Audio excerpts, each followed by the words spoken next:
Hello every one.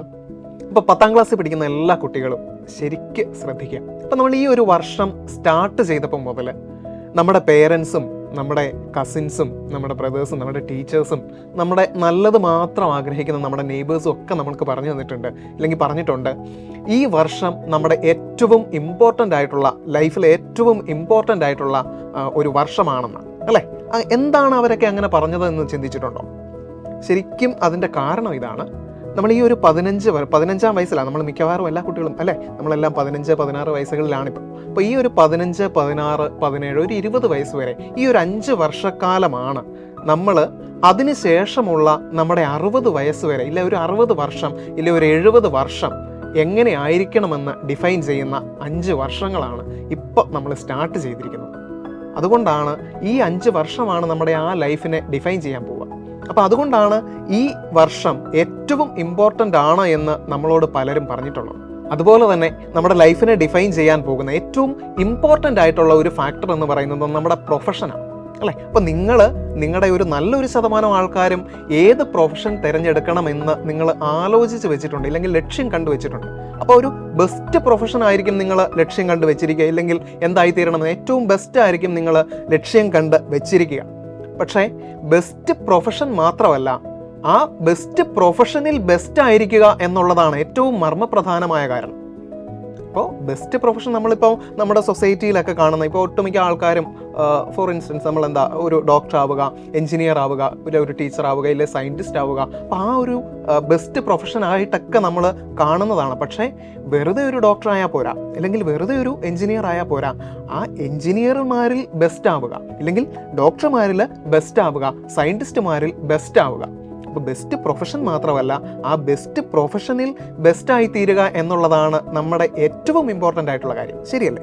അപ്പോൾ അങ്ങനെ best പ്രൊഫഷനിൽ best ആവുക എന്ന് പറയുന്നതിൽ ഏറ്റവും റൂട്ട് കിടക്കുന്നത് നമ്മുടെ ഈ ഒരു സമയത്താണ്. അപ്പോൾ നമ്മൾ ബെസ്റ്റ് പ്രൊഫഷനും ബെസ്റ്റ് ആൾക്കാരും ഒക്കെ ആയിത്തീരുന്നതിന് മുൻപ് ഏറ്റവും ബെസ്റ്റ് ഇൻസ്റ്റിറ്റ്യൂഷനിൽ പഠിക്കുക എന്നുള്ളത് നമ്മളെ ആ ഒരു ബെസ്റ്റ് കാര്യത്തിലേക്ക് നയിക്കുന്ന ഒരു പേയ്മെൻ്റാണ്, ഒരു വഴിയാണ്, അല്ലേ? അപ്പോൾ ഏറ്റവും ബെസ്റ്റ് ഇൻസ്റ്റിറ്റ്യൂഷൻ നമ്മുടെ IITs, ഇല്ല NITകൾ, ഇല്ല ജിമ്മർ, എയിംസ്, അതുപോലെയുള്ള ഏറ്റവും ബെസ്റ്റ് ഇൻസ്റ്റിറ്റ്യൂഷനിൽ പഠിക്കുക എന്നുള്ളതാണ് നമ്മുടെ ലൈഫിൻ്റെ ആ ഒരു ഹയർ ലെവലിലേക്ക് നമ്മളെ കൊണ്ടുപോകുന്നത്. അപ്പോൾ അങ്ങനെ നമ്മളെ ഏറ്റവും ബെസ്റ്റ്, നമ്മുടെ ഇന്ത്യയിലെ തന്നെ ഏറ്റവും ബെസ്റ്റ് ഇൻസ്റ്റിറ്റ്യൂഷൻസ് ആയ IITകളിൽ, NITകളിൽ, ജിമ്മറിൽ, എയിംസിലൊക്കെ പഠിക്കാനായിട്ട് ആഗ്രഹിക്കുന്ന എല്ലാ കുട്ടികൾക്കും വേണ്ടിയിട്ട് നമ്മുടെ ബ്രില്യൻറ്റ് പാല ഒരുക്കുന്ന നിങ്ങളുടെ ഒരു ഗോൾഡൻ ചാൻസ് എന്നൊക്കെ പറയാം, നിങ്ങളെ ആ ഒരു ഇൻസ്റ്റിറ്റ്യൂഷനിലേക്ക്, ഇല്ലെങ്കിൽ ആ ഒരു ബെസ്റ്റ് ലൈഫിലേക്ക് നയിക്കുന്ന ഒരു ഗോൾഡൻ ചാൻസ്, അല്ലെങ്കിൽ ഒരു ചാനൽ തുറന്നു തരികയാണ്. അതാണ് നമ്മുടെ IIT എയിംസ് ഇൻ്റഗ്രേറ്റഡ് പ്രോഗ്രാം. 2 വർഷത്തെ 10ാം ക്ലാസ്സിന് ശേഷം ഉള്ള +1, +2 2 വർഷത്തെ IIT എയിംസ് ഇൻ്റഗ്രേറ്റഡ് ആയിട്ടുള്ള ഒരു കോഴ്സ്. അത് ഏറ്റവും ബെസ്റ്റായിട്ട് തന്നെ നമ്മളെ ഈ ഇൻസ്റ്റിറ്റ്യൂഷനിലേക്കൊക്കെ നമ്മളെ ഒരുക്കി, നമ്മളെ കാർവ് ചെയ്ത് നമ്മളെ അവിടേക്ക് എത്തിച്ച് ചേർക്കുക എന്നുള്ളതാണ് ഇതിൻ്റെ ലക്ഷ്യം. അപ്പോൾ ഇതിനെപ്പറ്റിയുള്ള ഈ കോഴ്സിൻ്റെ ഡീറ്റെയിൽസ്, അല്ലെങ്കിൽ അതിൻ്റെ സ്പെഷ്യാലിറ്റീസ് ഒക്കെ നമ്മുടെ ബ്രില്യൻറ്റിൻ്റെ വെബ്സൈറ്റിൽ കിടപ്പുണ്ട്. അപ്പോൾ എല്ലാവരും അത് പോയി ഒന്ന് കാണുക, അതിൻ്റെ കാര്യങ്ങളെല്ലാം അറിയുക. ഇപ്പോൾ ഞാൻ ബ്രില്യൻറ്റിൻ്റെ ഒരു മാത്സ് ഫാക്കൽറ്റിയാണ്. അപ്പോൾ നമ്മുടെ ഈ ഒരു കോഴ്സിലേക്ക് നമ്മളെ കൊണ്ടുപോകുന്നതിന്, അല്ലെങ്കിൽ ഈ ഒരു കോഴ്സിലേക്ക് നമുക്ക് ചേരുന്നതിന് ഒരു സ്ക്രീനിങ് ടെസ്റ്റ് ഉണ്ട്. അപ്പോൾ നമ്മളെ ബെസ്റ്റ് കുട്ടികളെ, നമ്മളെ ബെസ്റ്റ് പ്രൊഫഷനിലേക്കും ബെസ്റ്റ് ലൈഫിലേക്കും ഒക്കെ കൊണ്ടുപോകുമ്പോൾ നമുക്ക് ബെസ്റ്റ് കുട്ടികളെ തിരഞ്ഞെടുക്കണം, അല്ലേ? അപ്പോൾ ഈ ബെസ്റ്റ് കുട്ടികളെ തിരഞ്ഞെടുക്കാനായിട്ട് നമ്മൾ ഒരു സ്ക്രീനിങ് ടെസ്റ്റ് വെച്ചിട്ടുണ്ട്. അപ്പം നിങ്ങളുടെ ബെസ്റ്റ് പെർഫോം ചെയ്യാനായിട്ട് ഈ ഒരു സ്ക്രീനിങ് ടെസ്റ്റ് എഴുതുക എന്നുള്ളതാണ് ഇതിൻ്റെ ഏറ്റവും ഫസ്റ്റ് സ്റ്റെപ്പ് എന്ന് പറയുന്നത്. അപ്പോൾ ആ ഒരു സ്ക്രീനിങ് ടെസ്റ്റിലേക്ക്, ഇല്ലെങ്കിൽ ആ ഒരു സ്ക്രീനിങ് ടെസ്റ്റ് നമ്മുടെ ഫിസിക്സ്, നിങ്ങളുടെ ഈ കോഴ്സുകളുടെ നീറ്റാണെങ്കിലും എഞ്ചിനീയറിംഗ് ആണെങ്കിലും, അല്ലെങ്കിൽ ഏതൊരു എൻട്രൻസ് എക്സാം ആണ് എങ്കിലും നമ്മുടെ മെയിൻ സബ്ജക്ട്സ് എന്ന് പറയുന്നത് ഫിസിക്സ്, കെമിസ്ട്രി, മാത്സ്, ബയോളജിയാണ്. അപ്പോൾ ആ ഒരു 4 സബ്ജക്ട്സ്, സയൻസ് സബ്ജക്ട്സുമായിട്ട് മാത്രം ക്വസ്റ്റ്യൻസ് ഉള്ള ഒരു സ്ക്രീനിങ് ടെസ്റ്റാണ് നമ്മുടെ ഈ IIT എയിംസിലേക്കുള്ള ഒരു സ്ക്രീനിങ് ടെസ്റ്റ് എന്ന് പറയുന്നത്. അപ്പോൾ അതിൻ്റെ ഞാൻ മാത്സ് ഫാക്കൽറ്റിയാണ്. അപ്പോൾ മാത്സിൻ്റെ നമ്മുടെ സ്ക്രീനിങ് ടെസ്റ്റിൻ്റെ സിലബസ് നിങ്ങൾക്കൊന്ന് എക്സ്പ്ലെയിൻ ചെയ്യാൻ, നിങ്ങൾക്കൊന്ന് പരിചയപ്പെടുത്താനായിട്ടാണ് ഞാൻ വന്നിരിക്കുക. എൻ്റെ പേര് ജോബിൻ എന്നാണ്. അപ്പോൾ നമ്മുടെ ഈ സ്ക്രീനിങ് ടെസ്റ്റിൻ്റെ നമ്മുടെ ഫസ്റ്റ് ചാപ്റ്റർ, മാത്സിൻ്റെ ഫസ്റ്റ് ചാപ്റ്റർ എന്ന് പറയുന്നത്, സിലബസിൻ്റെ ഫസ്റ്റ് ചാപ്റ്റർ എന്ന് പറയുന്നത് റിയൽ നമ്പേഴ്സ് ആണ്. അപ്പോൾ റിയൽ നമ്പേഴ്സ് നമ്മൾ 8 മുതൽ ഞാൻ പറഞ്ഞതുപോലെ നമ്മുടെ ചെറിയ ക്ലാസ് മുതലേ നിങ്ങൾ പഠിച്ചു വന്നിട്ടുള്ള ഒരു ചാപ്റ്ററാണ്. അപ്പോൾ അതിൻ്റെ അകത്തെ അന്ന് മുതൽ ആ ചെറിയ ക്ലാസ് മുതലേ നമ്മൾ പഠിച്ചു വന്നിട്ടുള്ള ആ കുറേ കാര്യങ്ങൾ എല്ലാം നമ്മുടെ മൈൻഡിലേക്ക് റിഫ്ലക്റ്റ് ചെയ്യണം, നിങ്ങൾ റിക്കളക്ട് ചെയ്യണം. അപ്പോൾ നമ്മൾ എന്താണ് റിയൽ നമ്പേഴ്സിൻ്റെ അകത്ത് റാഷണൽ നമ്പേഴ്സ് ഒരു മെയിനായിട്ടുള്ള ഡിവിഷനാണ്. റാഷണൽ നമ്പേഴ്സും ഇറാഷണൽ നമ്പേഴ്സും. അപ്പോൾ ആ റാഷണൽ നമ്പേഴ്സിൻ്റെയും ഇറാഷണൽ നമ്പേഴ്സിൻ്റെയും സ്പെഷ്യാലിറ്റീസ് ഒക്കെ, അതില്ലെങ്കിൽ അതെന്താണ്, ആ ഡിവിഷൻ എന്താണ്, ഇല്ലെങ്കിൽ അത് തമ്മിലുള്ള ഡിഫറൻസ് എന്താണ് എന്നൊക്കെ ക്ലിയർ ആയിട്ട് നിങ്ങൾ മനസ്സിലാക്കി വെക്കണം. അപ്പോൾ അങ്ങനെ ചിലപ്പോൾ ക്വസ്റ്റ്യൻസ് ചോദിക്കാം, which among the following is an irrational number. കുറേ ഓപ്ഷൻസ് ഉണ്ട്, എല്ലാം മൾട്ടിപ്പിൾ ചോയ്സ് ക്വസ്റ്റ്യൻസ് ആയിരിക്കും. അതിൽ ക്വസ്റ്റ്യൻസ് ഇതായിരിക്കും, which among the following is an irrational number. അപ്പോൾ 4 ഓപ്ഷൻസ് ഉണ്ടാകും, അതിലെ ഇറാഷണൽ നമ്പർ ഏതാണെന്ന് തിരഞ്ഞെടുക്കുക. അപ്പം നമ്മൾ റാഷണൽ നമ്പർ ഏതാണ്, ഇറാഷണൽ നമ്പർ ഏതാണ് എന്നുള്ള ബേസിക് ആയിട്ടുള്ള ആ ഒരു ഡിഫറൻസ് മനസ്സിലാക്കി വെക്കുക. അതിനുശേഷം നമുക്കുള്ള റിയൽ നമ്പേഴ്സിൻ്റെ അകത്തെ ക്വസ്റ്റ്യൻസ് എന്ന് പറയുന്നത് various types of numbers. Real നമ്പേഴ്സിൻ്റെ അകത്ത് തന്നെ പല ടൈപ്പ് ഓഫ് നമ്പേഴ്സ് ഉണ്ട് അല്ലേ. അപ്പോൾ നാച്ചുറൽ നമ്പേഴ്സ് ഉണ്ട്, ഓൾ നമ്പേഴ്സ് ഉണ്ട്, പ്രൈം നമ്പേഴ്സ് ഉണ്ട്, ഇൻറ്റീജേഴ്സ് ഉണ്ട്, കോമ്പോസിറ്റ് നമ്പേഴ്സ് ഉണ്ട്, റാഷണൽ നമ്പേഴ്സ് ഉണ്ട്. അപ്പോൾ ഇതുപോലെ പല ടൈപ്സ് ഓഫ് നമ്പേഴ്സ് ഉണ്ട്. അപ്പോൾ ആ നമ്പേഴ്സിനെ പറ്റിയൊക്കെ നമ്മൾ പഠിക്കണം. ഇല്ല ആ നമ്പേഴ്സിൻ്റെയൊക്കെ സ്പെഷ്യാലിറ്റി എന്താണ്, ഇല്ല എന്താണ് ഇവയൊക്കെ തമ്മിലുള്ള വ്യത്യാസം എന്താണ്, അങ്ങനെയുള്ള കാര്യങ്ങളെല്ലാം നമ്മൾ പഠിച്ചു വെക്കണം. അതൊക്കെ നമ്മളൊരു 6ാം ക്ലാസ് മുതൽ നമ്മൾ സ്റ്റാർട്ട് ചെയ്ത് പഠിച്ചു തുടങ്ങിയിട്ടുള്ളതാണ് അല്ലേ. അപ്പോൾ അതെല്ലാം ഒന്ന് മനസ്സിലാക്കി വെക്കുക. അതുപോലെ തന്നെ ഇതിൽ കൂടുതലായിട്ടും വരിക റാഷണൽ നമ്പേഴ്സ് എന്ന് പറയുന്ന ടോപ്പിക്കിലേക്കാണ്. അപ്പോൾ റാഷണൽ നമ്പേഴ്സിനെ നമുക്ക് എക്സ്പ്രസ് ചെയ്യുന്നത് അല്ലേ, റാഷണൽ നമ്പേഴ്സിനെ എക്സ്പ്രസ് ചെയ്യുന്ന പല ഫോംസ് ഉണ്ട്. ഫ്രാക്ഷനായിട്ട് എക്സ്പ്രസ് ചെയ്യും അല്ലേ. ഫ്രാക്ഷനായിട്ട് എക്സ്പ്രസ് ചെയ്യുമ്പോൾ അതിൻ്റെ അകത്ത് തന്നെ ഇംപ്രോപ്പർ ഫ്രാക്ഷൻ ഉണ്ട്, പ്രോപ്പർ ഫ്രാക്ഷൻ ഉണ്ട്, മിക്സ്ഡ് ഫ്രാക്ഷൻസ് ഉണ്ട്. അപ്പോൾ അത് അങ്ങനെയുള്ള കാര്യങ്ങൾ, അതിൻ്റെ വ്യത്യാസങ്ങൾ ക്ലിയർ ആയിട്ട് മനസ്സിലാക്കുക.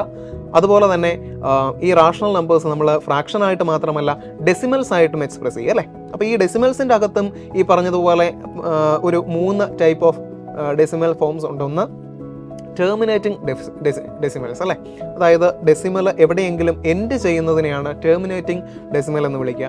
അതുപോലെ തന്നെ നോൺ ടെർമിനേറ്റിംഗ് ഡെസിമൽസ്, അത് എൻഡ് ചെയ്യുന്നില്ല, ഇങ്ങനെ ഡോട്ട് ഇട്ട് നമ്മളൊരു നമ്പേഴ്സ് 2 നമ്പേഴ്സ് ഡിവൈഡ് ചെയ്യുകയാണ്, ഒരു നമ്പറിനെ ഡിവൈഡ് ചെയ്യുകയാണ് എങ്കിൽ അതിൻ്റെ ഡെസിമൽ ഫോം ഒരിക്കലും എൻഡ് ചെയ്യുന്നില്ല, ഇങ്ങനെ നോൺ ടെർമിനേറ്റിംഗ് ആയിട്ട് ഇങ്ങനെ പോയിക്കൊണ്ടിരിക്കുകയാണ്. ഇനി ആ നോൺ ടെർമിനേറ്റിംഗിൽ തന്നെ വേറെ ഒരു വിഭാഗമുണ്ട്, അതാണ് നോൺ ടെർമിനേറ്റിംഗ് ആൻഡ് റിപ്പീറ്റിംഗ്. ഇതിലേതെങ്കിലും പർട്ടിക്കുലർ ഡിജിറ്റോ, ഒന്നെങ്കിൽ ഒരു ഡിജിറ്റോ അല്ലെങ്കിൽ ഒന്നിലധികം ഡിജിറ്റ്സോ റിപ്പീറ്റ് ചെയ്യും. അപ്പോൾ ഈ ഡെസിമൽസിൻ്റെ അകത്ത് ഒന്നിലധികം ഡിജിറ്റ്സോ റിപ്പീറ്റ് ചെയ്യുന്നതിനെയാണ് non terminating and repeating decimals എന്നൊക്കെ പറയാം. അപ്പോൾ ഇതാണ് ഫ്രാക്ഷനായിട്ടും ഡെസിമൽസ് ആയിട്ടും എക്സ്പ്രസ് ചെയ്യുന്നതിനെ പറ്റി ക്ലിയർ ആയിട്ട് ഒരു ഐഡിയ ഉണ്ടാവുക. ഏതാണ് നമ്മുടെ റാഷണൽ നമ്പർ. ഓക്കെ, ഇനി representation on number line. Number line നമുക്കറിയാം അല്ലേ. നമ്പർ ലൈനിൽ ഈ നമ്പേഴ്സ്, എസ്പെഷ്യലി ഈ റാഷണൽ നമ്പർ എന്താണ് നമ്പർ ലൈനിൽ എക്സ്പ്രസ് ചെയ്യാനായിട്ട് ഉള്ള ടോപ്പിക്ക്, ഇല്ലെങ്കിൽ അത് നമ്മൾ ഒരു 8ാം ക്ലാസ്സിൽ പഠിച്ചിട്ടുള്ളതാണ്. അപ്പോൾ അങ്ങനെ എക്സ്പ്രസ് ചെയ്യുന്ന ആ ഒരു ടോപ്പിക്ക് ക്ലിയർ ആയിട്ട് റിക്കളക്ട് ചെയ്യുക, മനസ്സിലാക്കി വെക്കുക. ഇനി ലാസ്റ്റ് ഈ ഓൾ ടൈപ്പ് ഓഫ് നമ്പേഴ്സ്, നമ്മുടെ നാച്ചുറൽ നമ്പേഴ്സും റാഷണൽ നമ്പേഴ്സും ഇറാഷണൽ നമ്പേഴ്സും ഇൻറ്റീജേഴ്സും ഒക്കെ പറഞ്ഞ ആ ടൈപ്പ് ഓഫ് നമ്പേഴ്സിൻ്റെ അകത്തുള്ള വേരിയസ് ഓപ്പറേഷൻസ് പഠിച്ചു വയ്ക്കുക. അപ്പോൾ ആ ഓപ്പറേഷൻസ് മാത്രമല്ല, ആ ഓപ്പറേഷൻസ് കഴിയുമ്പോൾ അതിനോടൊപ്പമുള്ള പ്രോപ്പർട്ടീസ് ഉണ്ടല്ലേ. നമ്മുടെ കുറേ പ്രോപ്പർട്ടീസ്, കമ്മ്യൂട്ടേറ്റീവ് പ്രോപ്പർട്ടി, അഡിറ്റീവ് ഇൻവേഴ്സിൽ, അങ്ങനെയുള്ള എല്ലാ പ്രോപ്പർട്ടീസും പഠിച്ച് വയ്ക്കുക. നമ്മൾ നേരത്തെ ക്ലാസ്സുകളിൽ ഇത് സ്പെഷ്യലായിട്ട് പഠിച്ചു പോയേക്കുന്ന എല്ലാ നമ്പേഴ്സിനെ പറ്റിയിട്ടുള്ള പ്രോപ്പർട്ടീസ്. അപ്പോൾ ആ ഒരു പ്രോപ്പർട്ടീസും വളരെ ഇമ്പോർട്ടൻ്റ് ആയിട്ടുള്ള ടോപ്പിക്കാണ്. ഇത്രയാണ് ശരിക്കും പറഞ്ഞാൽ നമ്മുടെ റിയൽ നമ്പേഴ്സിൻ്റെ അകത്തുനിന്ന് ചോദിക്കുന്ന ആ ഒരു സിലബസ് അല്ലെങ്കിൽ ടോപ്പിക്സ് എന്ന് പറയുന്നത്. അപ്പോൾ നമ്മുടെ അടുത്ത ചാപ്റ്റർ എന്ന് പറയുന്നത് ലീനിയർ ഇക്വേഷൻസ് ആണ്. അപ്പോൾ നിങ്ങൾ പഠിച്ചു പോയവർക്കറിയാം, അല്ലെങ്കിൽ ലീനിയർ ഇക്വേഷൻസ് ഏതെങ്കിലും ക്ലാസ്സുകളിൽ പഠിച്ചിട്ടുള്ളവർക്കറിയാം. Linear equations 2 type, in 1 variable ഉണ്ട്, അതുപോലെ തന്നെ ഇൻ 2 വേരിയബിൾ ഉണ്ട്. അപ്പോൾ ഇത് രണ്ടും കൂടി ഒരുമിച്ച് ചേർത്തിട്ടുള്ള ഒരു ടോപ്പിക്കാണിത്. അപ്പോൾ ലീനിയർ ഇക്വേഷൻ ഇൻ 1 വേരിയബിൾ എന്ന് പറയുമ്പോൾ അതിൻ്റെ ഒരു സ്റ്റാൻഡേർഡ് ഫോം, അപ്പോൾ രണ്ടാണെങ്കിലും ലീനിയർ ഇക്വേഷൻ ഇൻ 1 വേരിയബിൾ അതുപോലെ തന്നെ ലീനിയർ ഇക്വേഷൻ ഇൻ 2 വേരിയബിൾ ആണ് എങ്കിലും അതിൻ്റെ അകത്ത് സ്റ്റാൻഡേർഡ് ഫോം ഉണ്ട് അല്ലേ. നമുക്കറിയാം AX + B = 0 എന്ന് പറയുന്നതാണ് ഇൻ 1 വേരിയബിളിൻ്റെ ലീനിയർ ഇക്വേഷൻ്റെ സ്റ്റാൻഡേർഡ് ഫോം. അതുപോലെ തന്നെ AX + BY + C = 0 എന്ന് പറയുന്നതാണ് നമ്മുടെ ഏതാണ് ലീനിയർ ഇക്വേഷൻ ഇൻ 2 വേരിയബിളിൻ്റെ സ്റ്റാൻഡേർഡ് ഫോം. അപ്പോൾ ഈ ഒരു സ്റ്റാൻഡേർഡ് ഫോം, ഇനി അതുപോലെ തന്നെ സൊല്യൂഷൻ. അപ്പോൾ സൊല്യൂഷൻ എന്ന് പറയുന്നത് ഈ വേരിയബിളിൻ്റെ വാല്യൂ കണ്ടുപിടിക്കുക എന്നുള്ളതാണ്. അപ്പോൾ 1 വേരിയബിൾ ആണെങ്കിൽ എക്സിൻ്റെ വാല്യൂ കണ്ടുപിടിക്കുക, ഇൻ 2 വേരിയബിൾസ് ആണെങ്കിൽ എക്സിൻ്റെയും അതുപോലെ തന്നെ വൈയുടെയും വാല്യൂസ് കണ്ടുപിടിക്കുക. ഇതാണ് നമ്മുടെ സൊല്യൂഷൻ എന്ന് പറയുന്നത്. ലീനിയർ ഇക്വേഷൻ്റെ സൊല്യൂഷൻ എന്ന് പറയുന്നത് ഇതാണ്. അതുപോലെ തന്നെ ഇതിൻ്റെ അകത്തുള്ളത് സൊല്യൂഷൻ നമുക്ക് 2 തരത്തിലുണ്ട്. സബ്സ്റ്റിറ്റ്യൂഷൻ വൈസ് കണ്ടുപിടിക്കുന്ന മെത്തേഡുണ്ട്, മെത്തേഡ്സ് ആയിട്ട് സബ്സ്റ്റിറ്റ്യൂഷൻ മെത്തേഡുണ്ട്, അതുപോലെ തന്നെ ടെർമിനേഷൻ മെത്തേഡുണ്ട്. അപ്പോൾ ഏതെങ്കിലും ഒരു വേരിയബിൾ, 2 വേരിയബിൾസിൻ്റെ ഫാക്ടറാണ് പറയുന്നത്. 2 വേരിയബിൾസ് ആണെങ്കിൽ നമുക്ക് ഏതെങ്കിലും ഒരു വേരിയബിൾ ടെർമിനേറ്റ് ചെയ്യാം, ഇല്ലെങ്കിൽ ഒരു വേരിയബിളിനെ സബ്സ്റ്റിറ്റ്യൂട്ട് ചെയ്യാം. അപ്പോൾ ആ 2 മെത്തേഡ്സ് വെച്ചിട്ടുള്ള പ്രോബ്ലംസ് ഉണ്ടാവും, വേർഡ് പ്രോബ്ലംസ് ഇതിൻ്റെ കൂടെ ഉണ്ടാവും. അതുപോലെ തന്നെ ഇതിൻ്റെ അകത്തുള്ള പെയേഴ്സ് ഓഫ് ഇക്വേഷൻ വെച്ചിട്ടുള്ള ക്വസ്റ്റ്യൻസ്. അപ്പോൾ 2 ഇക്വേഷൻസ്, ഒരു ഇക്വേഷൻ ആയിരിക്കില്ല, 2 ഇക്വേഷൻസോ ഇല്ലെങ്കിൽ ഒന്നിലധികം ഇക്വേഷൻസ് ഉണ്ടാകുന്ന ടൈപ്പുള്ള ക്വസ്റ്റ്യൻസ് ഉണ്ടാകും.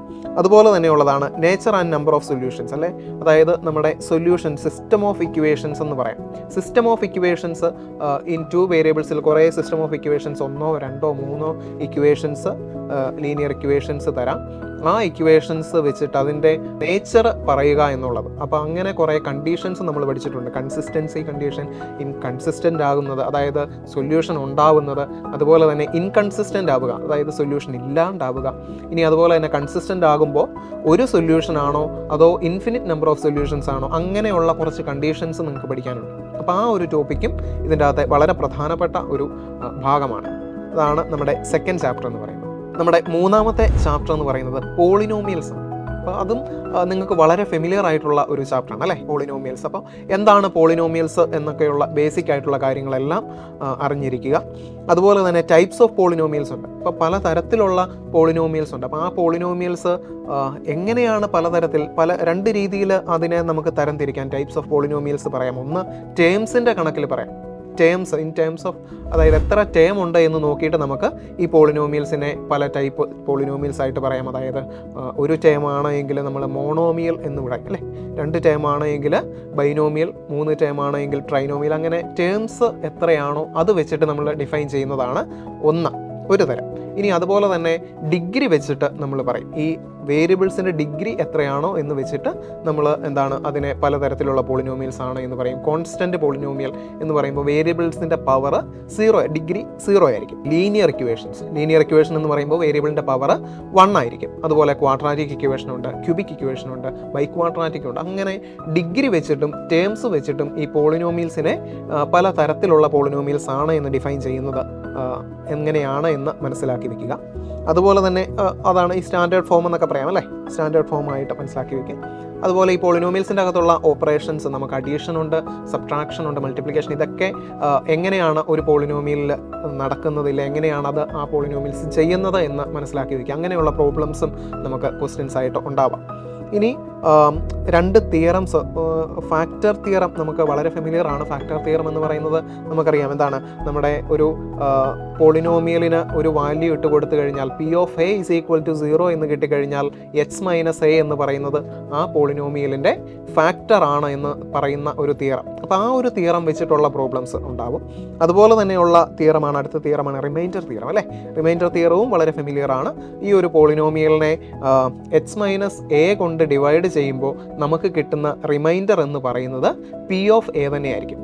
അതായത് P(x) എന്ന് പറയുന്ന ഒരു പോളിനോമിയലിനെ x - a കൊണ്ട് ഡിവൈഡ് ചെയ്യുമ്പോൾ കിട്ടുന്ന റിമൈൻഡർ എന്ന് പറയുന്നത് P(a) തന്നെയായിരിക്കും. പോളിനോമിയലിൽ ആ a എന്ന് പറയുന്ന വാല്യൂ സബ്സ്റ്റിറ്റ്യൂട്ട് ചെയ്യുമ്പോൾ കിട്ടുന്നതായിരിക്കും നമുക്ക് ഈ x - a വെച്ച് ഡിവൈഡ് ചെയ്യുമ്പോൾ കിട്ടുന്ന റിമൈൻഡർ എന്ന് പറയുന്നത്. അതാണ് റിമൈൻഡർ തിയറം. അപ്പോൾ ആ റിമൈൻഡർ തിയറം വെച്ചിട്ടുള്ള പ്രോബ്ലംസും നമുക്ക് ഈ ക്വസ്റ്റ്യൻസിൻ്റെ അകത്ത്, ഈ പോർഷനിൽ നിന്നുള്ള ക്വസ്റ്റ്യൻസിൻ്റെ അകത്ത് ഉണ്ടാവും. ഇനി 0 or Roots of A polynomial. 0 എന്ന് പറയുന്നതും റൂട്ട് എന്ന് പറയുന്നതും ഈ എക്സിൻ്റെ ടേംസിലാണ് പോളിനോമിയൽ, അല്ലെങ്കിൽ ഏത് വേരിയബിൾ ആണോ ആ വേരിയബിളിന് വരാൻ സാധ്യതയുള്ള വിലകളെയാണ് നമ്മൾ എന്ത് ചെയ്യുക, റൂട്ട്സ് അല്ലെങ്കിൽ 0 എന്ന് വിളിക്കുക.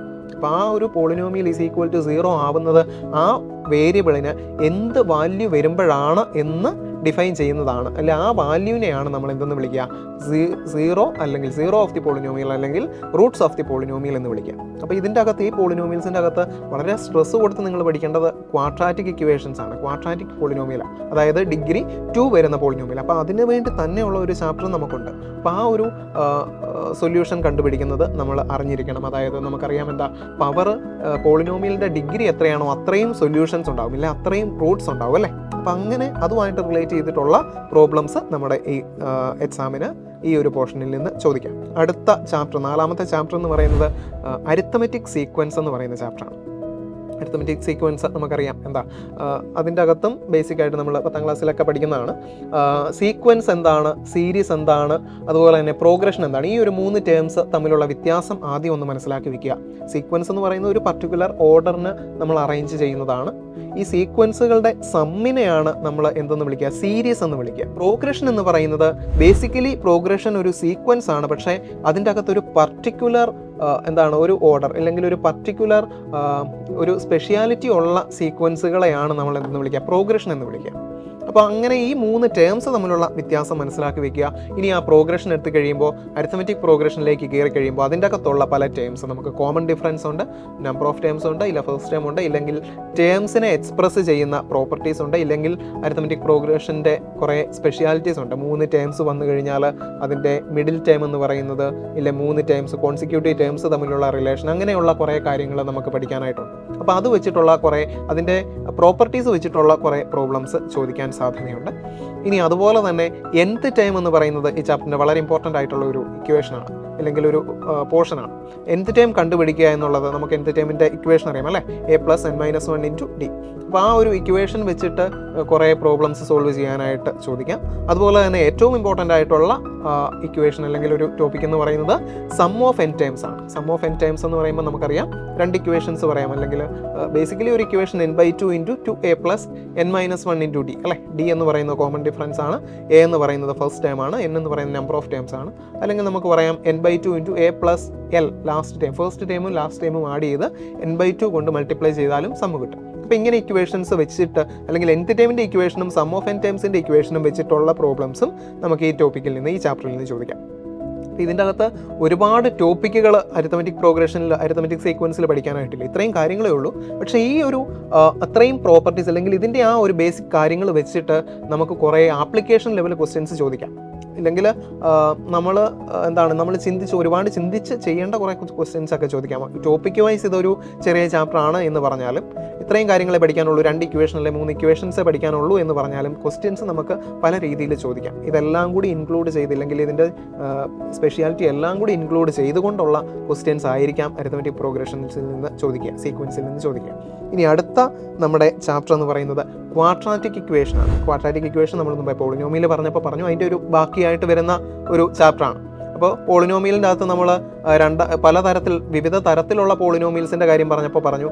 അതിൻ്റെ അകത്ത് ഡിഗ്രി വെച്ച് നമ്മൾ ഡിവൈഡ് ചെയ്യുമ്പോൾ സെക്കൻഡ് ഡിഗ്രി ഇക്വേഷൻസ്, അതായത് 2 ഡിഗ്രി വരുന്ന പവറിൽ 2 വരുന്ന ഇക്വേഷൻസിനെയാണ് നമ്മൾ ക്വാഡ്രാറ്റിക് ഇക്വേഷൻ എന്ന് വിളിക്കുക അല്ലേ. അപ്പോൾ ആ ഒരു ക്വാഡ്രാറ്റിക് ഇക്വേഷൻസിൻ്റെ സ്പെഷ്യാലിറ്റീസ് ആണ് നമ്മളിവിടെ ഈ ഒരു ചാപ്റ്ററിൽ പഠിക്കുന്നത്. അപ്പോൾ ഈ ഒരു ചാപ്റ്റർ പഠിക്കുമ്പോഴും ഞാൻ മുമ്പേ പറഞ്ഞതുപോലെ തന്നെ പോളിനോമിയൽസിൻ്റെ റൂട്ട് പഠിക്കുക, ഇല്ല റൂട്ട് കണ്ടുപിടിക്കുക, അല്ലെങ്കിൽ 0 കണ്ടുപിടിക്കുക. അപ്പോൾ അത് പല മെത്തേഡ്സ് ഉണ്ട്.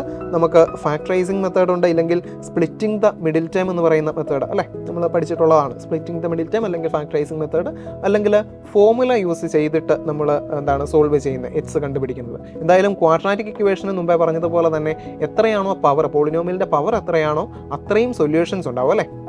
അപ്പോൾ സെക്കൻഡ് ഡിഗ്രി ഇക്വേഷൻ്റെ പവർ 2 ആണ്. അപ്പോൾ എല്ലാ ക്വാഡ്രാറ്റിക് ഇക്വേഷൻസിനും 2 സൊല്യൂഷൻസ് ഉണ്ടാവും. അപ്പോൾ 2 സൊല്യൂഷൻസ് ഉണ്ടാവും. അതിൻ്റെ അകത്ത് നമ്മൾ ഫോർമുല വെച്ചിട്ട് ചെയ്യുന്ന പ്രോബ്ലംസ് ആയിരിക്കും കൂടുതലായിട്ടും ഉണ്ടാവുക. നമുക്കറിയാം ഫോർമുല നമുക്കറിയാം അല്ലേ, -b ± √b² - 4ac / 2a.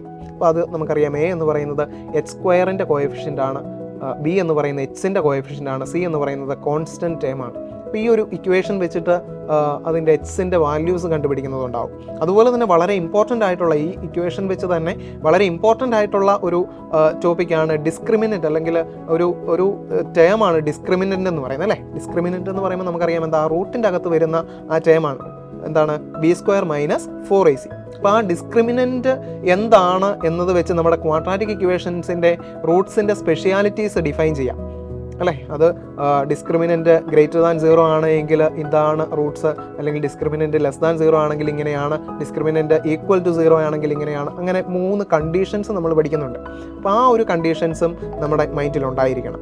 Okay, അതാണ് നമ്മുടെ 5ാമത്തെ ചാപ്റ്റർ എന്ന് പറയുന്നത്. അടുത്ത നമ്മുടെ ചാപ്റ്റർ എന്ന് പറയുന്നത് ട്രയാങ്കിൾസ് ആണ്. അപ്പോൾ ട്രയാങ്കിൾസ് നമ്മുടെ ജോമെട്രി ആയിട്ട് റിലേറ്റ് ചെയ്തിട്ട് വരുന്ന പർട്ടിക്കുലർ ആയിട്ടുള്ള കാര്യങ്ങളാണ്. അപ്പോൾ അതിൻ്റെ അകത്ത് നമുക്ക് സിമിലാരിറ്റി ക്രൈറ്റീരിയ, 2 ക്രൈറ്റീരിയാസ് ക്ലിയർ ആയിട്ട് പഠിക്കാനായിട്ടുണ്ട്. സിമിലാരിറ്റി ക്രൈറ്റീരിയ ഉണ്ട്, അതുപോലെ തന്നെ കോൺക്രുവൻസി ഉണ്ട്. ട്രയാങ്കിൾസിൻ്റെ കോൺക്രുവൻസിയെ പറ്റി പഠിക്കാനുള്ള 2 കണ്ടീഷൻസ് ഉണ്ട്. അതുപോലെ തന്നെ ഏറ്റവും ബേസിക് പ്രൊപ്പോർഷണാലിറ്റി തിയറം അല്ലെങ്കിൽ തെയിൽസ് തിയറം എന്ന് പറയുന്ന ഒരു തിയറം പഠിക്കാനായിട്ടുണ്ട്. അപ്പോൾ ആ 3 കാര്യങ്ങളാണ് ശരിക്കും പറഞ്ഞാൽ നമ്മുടെ ട്രയാങ്കിളിൻ്റെ ഏറ്റവും ഇമ്പോർട്ടൻ്റ് ആയിട്ടുള്ള കാര്യങ്ങളെന്ന് പറയുന്നത്. അതുപോലെ തന്നെ പൈതഗോറസ് തിയറം നമ്മൾ ചെറിയ ക്ലാസ്സിൽ പഠിച്ച പൈതഗോറസ് തിയറത്തിൻ്റെ ആപ്ലിക്കേഷൻസ് ഉണ്ടാവാം. അതുപോലെ തന്നെ ഏരിയ ഓഫ് സിമിലർ ട്രയാങ്കിൾസിൻ്റെ ഏരിയ കാണുന്നതിനെ പറ്റിയുള്ള കുറച്ച് പ്രോബ്ലംസും ഉണ്ടാകും. ഇത്രയേ ഉള്ളൂ നമ്മുടെ ട്രയാങ്കിൾസ് എന്ന് പറയുന്ന ടോപ്പിക്കിൻ്റെ അകത്ത്. അപ്പോൾ അത് ജോമെട്രി ആയിട്ട് റിലേറ്റ് ചെയ്തിട്ടുള്ള 2 ചാപ്റ്റേഴ്സാണ്. അടുത്ത ചാപ്റ്റർ എന്ന് പറയുന്നതും സർക്കിൾസ് ആണ്. സർക്കിൾസും വളരെ ചെറിയ കുറച്ച് ടോപ്പിക്കുകൾ മാത്രമേ ഉള്ളൂ. എന്താണ് സർക്കിൾസ്, എന്താണ്, ഇനി അതുപോലെ തന്നെ അതിൻ്റെ അകത്തുള്ള കുറച്ച് ടേംസ് നമുക്കറിയാം. കോഡ്സ് എന്താണ് എന്ന് നമുക്കറിയാം. കോഡ്സിനെ പറ്റി പഠിക്കാനുണ്ടാവും. ഡയമീറ്റർ എന്താണ് എന്ന് പഠിക്കാനുണ്ടാവും. അതുപോലെ തന്നെ സീക്കൻറ്റ്, ടാൻജൻറ്റ്, ഇത്രയും ഈ ടേംസിനെ പറ്റിയാണ് ക്ലിയർ ആയിട്ട്. ഈ ടേംസ് ഒക്കെ എന്താണ് എന്ന് ക്ലിയർ ആയിട്ട് മനസ്സിലാക്കി വെക്കുക. അതുപോലെ തന്നെ സൈക്ലിക് ക്വാഡ്രിലേറ്ററൽ, ഈ സർക്കിളിൻ്റെ അകത്ത് വരുന്ന ക്വാഡ്രിലേറ്ററൽസിനെ പറ്റി, അതിൻ്റെ സ്പെഷ്യാലിറ്റീസ്, അതിൻ്റെ ആംഗിൾസിൻ്റെ സ്പെഷ്യാലിറ്റീസ്, അങ്ങനെയുള്ള കുറച്ച് കാര്യങ്ങൾ ഒന്ന് ഓർത്ത് വെക്കുക. ഇപ്പോൾ ജോമെട്രി നമ്മൾ സ്റ്റാർട്ട് ചെയ്ത ക്ലാസ്സുകളിൽ എത്രയാണെങ്കിലും അതൊക്കെ നമ്മൾ പഠിച്ചു പോയിട്ടുള്ളതാണ്. അപ്പോൾ അതുമായിട്ട് റിലേറ്റ് ചെയ്തിട്ടാണ് ഈ 2 ചാപ്റ്റേഴ്സിൽ നിന്ന് ചോദിക്കുക. ഇനി നമ്മുടെ 8ാമത്തെ ചാപ്റ്റർ എന്ന് പറയുന്നത്, അല്ലെങ്കിൽ ടോപ്പിക് എന്ന് പറയുന്നത് ട്രിഗ്നോമെട്രിയാണ്. നമ്മൾ 9ാം ക്ലാസ്സിലും അല്ലെങ്കിൽ 10ാം ക്ലാസ്സിലും ഒക്കെ ആയിട്ട് നിങ്ങൾ പഠിച്ചു തുടങ്ങിയിട്ടുണ്ട് ട്രിഗ്നോമെട്രി. ഇത് വളരെ ഇമ്പോർട്ടൻ്റ് ആയിട്ടുള്ള, നമ്മുടെ മാത്സിൻ്റെ വളരെ ഇമ്പോർട്ടൻ്റ് ആയിട്ടുള്ള ഒരു സിലബസ് ആണ്, അല്ലെങ്കിൽ ഒരു പോർഷനാണ്. അപ്പോൾ ഇത് നിങ്ങൾ 10ാം ക്ലാസ്സിലും 11ാം ക്ലാസ്സിലും 12ലും, ഇനി നിങ്ങൾ ഏത് പ്രൊഫഷണൽ കോഴ്സിൽ പോയാലും, മാത്സുമായിട്ട് റിലേറ്റ് ചെയ്ത് ഏത് പ്രൊഫഷണൽ കോഴ്സിൽ പോയാലും ട്രിഗ്നോമെട്രി ഇല്ലാത്ത ഒരു സിലബസ് ഉണ്ടാവില്ല.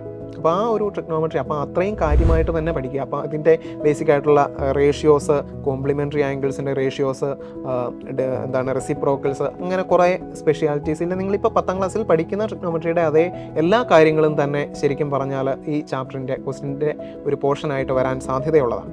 ഇനി നമ്മുടെ ലാസ്റ്റ് ചാപ്റ്റർ എന്ന് പറയുന്നത് സ്റ്റാറ്റിസ്റ്റിക്സ് ആണ്. അപ്പോൾ അതും നിങ്ങൾ ചില കുട്ടികൾ, മിക്കവാറും എല്ലാവരും തന്നെ 8ാം ക്ലാസ് മുതൽ 8ലും 9ലും ഉണ്ടായിരുന്നു എന്ന് തോന്നുന്നു. അപ്പോൾ എന്തായാലും സ്റ്റാറ്റിസ്റ്റിക്സും നമ്മൾ പഠിച്ചു തുടങ്ങിയതാണ്. അതിൻ്റെ അകത്തും ബേസിക് ആയിട്ട് അറിയേണ്ട ഡേറ്റ എന്താണ്, പ്രൈമറി ഡേറ്റ, സെക്കൻഡറി ഡേറ്റ, അങ്ങനെയുള്ള കാര്യങ്ങൾ, അതിൻ്റെ ബേസിക് ഐഡിയ, കോൺസെപ്റ്റ്സ് കുറച്ച് ക്ലിയർ ആയിട്ട് വെക്കുക. ഇതിൻ്റെ ഏറ്റവും ഇമ്പോർട്ടൻ്റ് ആയിട്ടുള്ള, സ്റ്റാറ്റിസ്റ്റിക്സിലെ ഏറ്റവും ഇമ്പോർട്ടൻ്റ് ആയിട്ടുള്ള ആ കോൺസെപ്റ്റുകളോടൊപ്പം തന്നെ ഇമ്പോർട്ടൻ്റ് ആയിട്ടുള്ള ടോപ്പിക് എന്ന് പറയുന്നത് മീൻ, മോഡ്, മീഡിയൻ എന്ന് പറയുന്ന ടോപ്പിക്കാണ്. അപ്പോൾ അത് ക്ലിയർ ആയിട്ട് മനസ്സിലാക്കുക. അതിൻ്റെ ഇക്വേഷൻസ്, കാര്യങ്ങൾ ക്ലിയർ ആയിട്ട് ഓർത്ത് വയ്ക്കുക, പഠിച്ചു വയ്ക്കുക. അപ്പോൾ ഇത്രയും കാര്യങ്ങളാണ് മാത്സിൻ്റെ വളരെ സിമ്പിളായിട്ടുള്ള ചാപ്റ്റേഴ്സാണ്, സിലബസാണ്. എന്നാലും വളരെ ഡീറ്റെയിൽഡ് ആയിട്ട് ക്വസ്റ്റ്യൻസ് ഉണ്ടാവും. അപ്പോൾ അത്രയും കാര്യങ്ങൾ ക്ലിയർ ആയിട്ട് മനസ്സിലാക്കി നന്നായിട്ട് പ്രിപ്പയർ ചെയ്യുക. അപ്പോൾ സ്ക്രീനിങ് ടെസ്റ്റിന് എല്ലാവരും നന്നായിട്ട് അപ്പിയർ ചെയ്യുക, നന്നായിട്ട് പ്രിപ്പയർ ചെയ്തിട്ട് നല്ല ഒരു സ്കോറിലേക്ക് എത്തുക. നിങ്ങളുടെ ബെസ്റ്റ് നിങ്ങൾ ഇൻപുട്ട് കൊടുക്കുക. നല്ല ബെസ്റ്റ് ഔട്ട്പുട്ട് നിങ്ങൾക്ക് എല്ലാവർക്കും കിട്ടട്ടെ. All the best.